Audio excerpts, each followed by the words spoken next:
اور وقت بھی بہت تیزی سے گزر رہا ہے. میں التماس کرتا ہوں فخر سادات حضرت پیر سید بدر شاہ صاحب تشریف لاتے ہیں اور اپنے ملفوظات عالیہ سے ہم سب کے دلوں کو منور کرتے ہیں. زوردار نعرہ لگائیے. نعرہ تکبیر، نعرہ رسالت، نعرہ رسالت، نعرہ غوثیہ. نحمده ونصلي ونسلم على رسوله الكريم. اما بعد فاعوذ بالله من الشيطان الرجيم. بسم الله الرحمن الرحيم. میں جانتا ہوں کہ وقت بڑی تیزی سے گزر رہا ہے، اس لیے صرف ایک جملہ ہے جو محترم سہیل قادری صاحب نے بولا اور میرے دل کے اوپر محسوس بھی ہوا.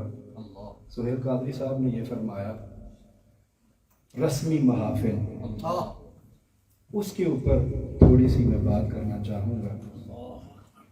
آپ یقین کریں محافل تو ایک اور بات ہے، میں تو تعلیم کے بھی خلاف ہوں. اب آپ سوچیں گے کہ یہ بندہ تعلیم کے کیوں خلاف ہے؟ اس وجہ سے کہ وہ تعلیم جو انسان کو صرف نعرے بازی سکھائے، اس تعلیم کی ضرورت نہیں، ہمیں تربیت کی ضرورت ہے. حضرت امام حسین کے زمانے میں بھی بڑے تعلیم یافتہ تھے جنہوں نے سوچا کہ ہم اگر امام حسین کے ساتھ جائیں گے تو ہم ذبح ہو کر واپس لوٹیں گے. لیکن تب تعلیم کام نہیں آئی، تب وہ تربیت کام آئی جو رسول اللہ صلی اللہ علیہ وسلم نے کی، جو امام پاک نے کی، کہ انہوں نے کہا ہم کٹ مر جائیں گے، ہم ذبح ہو جائیں گے، لیکن ہم حق کا ساتھ دیں گے. اگر 40 سال محافل میں بیٹھنے کے بعد بھی اگر انسان کو یہ پتہ نہ چلے کہ حضرت امام حسین کربلا میں لینے کیا گئے تھے، تو اس تعلیم کا کیا فائدہ؟ حضرت امام حسین کے پاس تعلیم نہیں تھی، چھوٹے چھوٹے اپنے بچوں کو کربلا میں لے گئے ذبح ہونے کے لیے، ذبح کروانے کے لیے. ہم اپنے بچے کو صبح سکول کے لیے تو اٹھا سکتے ہیں، لیکن نماز کے لیے اٹھانے کے لیے ہمارے پاس تعلیم نہیں. اللہ اکبر اللہ. اس تعلیم کا کیا فائدہ جو ہم نے یونیورسٹیز میں حاصل کی؟ ہم نے ان ڈگریوں کا کیا فائدہ جو ہم نے اپنی دیواروں کے اوپر لگائی ہیں، جو ہمیں یہ تک نہیں سکھا سکتی کہ امام حسین نے اپنا پورا خاندان کربلا میں ذبح کروایا تھا. میں اپنے بچے کو نماز کے لیے نہیں صبح اٹھا سکتا.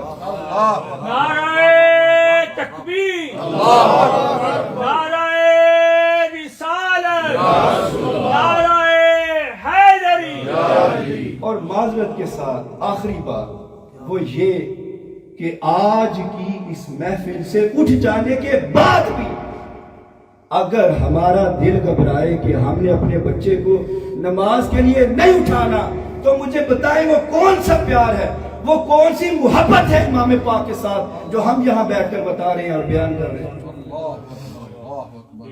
جب ہم محافل میں آتے ہیں وہاں پر مقصد یہ ہوتا ہے کہ امام پاک نے جو کیا اس کا بھی خراج تحسین پیش کیا جائے، اور اس کے ساتھ ساتھ آپ کی زندگی سے وہ چیزیں لرن کی جائیں، ان کی زندگی سے سیکھا جائے کہ انہوں نے کیوں یزید کے سامنے کھڑے ہو گئے، کیوں انہوں نے یزید کو للکار دیا، کیوں انہوں نے بیعت نہیں کی، کیونکہ یزید حق پر نہیں تھا.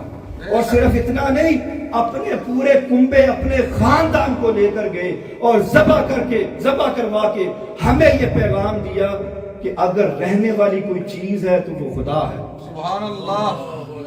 اس لیے آپ سوچے حضرت امام پاک کا آج ہم 1300-1400 سال بعد بھی ذکر کریں. کیوں ذکر کر رہے ہیں؟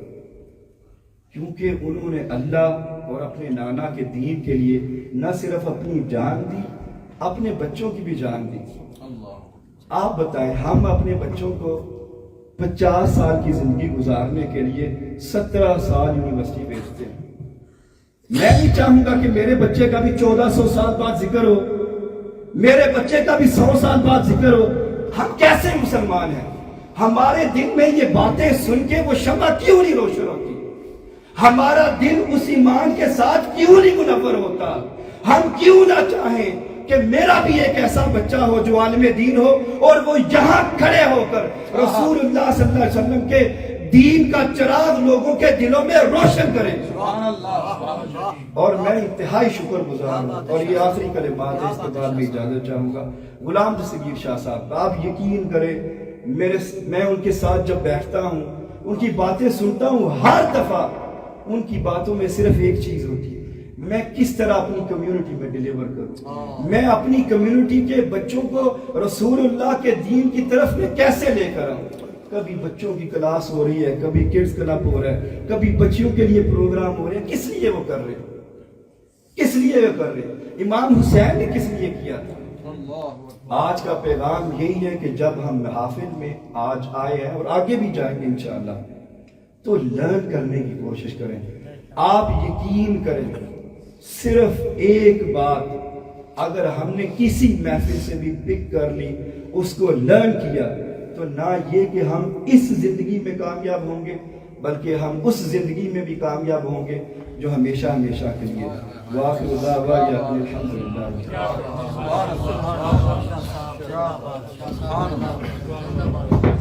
ماشاءاللہ بہت ہی خوبصورت پیغام میسج جو کہ شاہ صاحب نے دیا.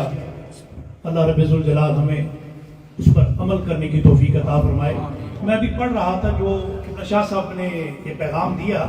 میں جب نماز عصر ادا کر بیٹھے تو یہ اسکرین میں دیکھ رہا تھا، اس پہ حدیث پاک تھی.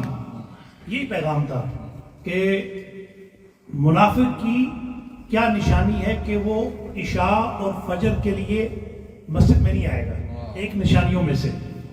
تو اگر اس کو علم ہو جائے کہ اس کا اجر کتنا ہے تو گھٹنوں کے بل چڑھ کر مسجد میں آئے گا. حدیث پاک اسکرین پہ لکھی ہے ایسی